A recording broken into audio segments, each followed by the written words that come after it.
Long ago, in the great kingdom of Hastinapura, a kingdom known for its wealth, power, and ancient lineage, there lived a prince named Yuyutsu. He was the son of King Dhritarashtra and a maid of the palace. Though royal by blood, his birth placed him on the margins of the court. He lived among princes, yet was never fully seen as one of them.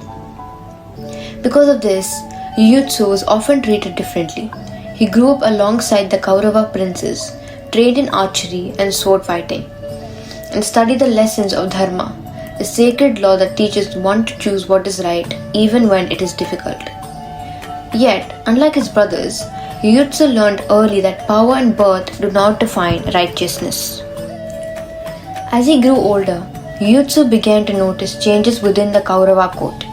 His brother Duryodhana grew increasingly proud and greedy. Ambition blinded him, and jealousy hardened his heart. The Kauravas treated their cousins, the Pandavas, with cruelty and deceit, denying them their rightful place and dignity.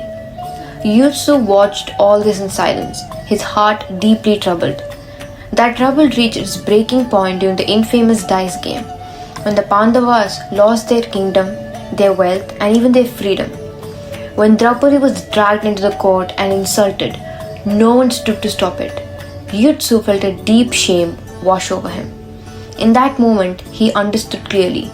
This path was a dharma. He saw elders remain silent, warriors lower their eyes, brothers chose loyalty over justice, and Yuyutsu realized that silence itself had become a crime. When the great Kurukshetra war became certain, Yuyutsu faced the most painful choice of his life: to stand with his family, his blood, and his childhood, or to stand with truth and righteousness.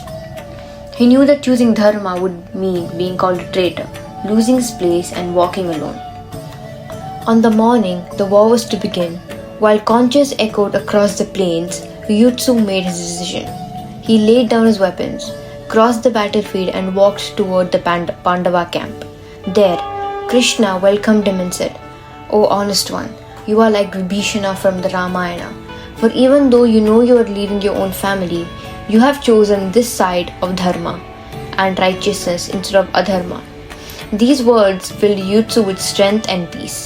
For the first time, his choice felt light, not because it was easy, but because it was right. During the war, Yuyutsu fought bravely. He fought without hatred, without arrogance, and without cruelty. He did not seek glory, only justice. He survived the terrible destruction of the battlefield, one of the few Kauravas to do so. After the war, when silence replaced the clash of weapons, Yudhishthira honored Yuyutsu. He was given a respected place in the kingdom, not as a reward of betrayal, but as a recognition of moral courage. And thus, Yuyutsu is remembered not only as a warrior, but as a man who chose the truth over comfort, courage over fear, and dharma over blind family loyalty. His story reminds us that righteousness does not always stand with majority. Sometimes it stands with the one who dares to walk alone.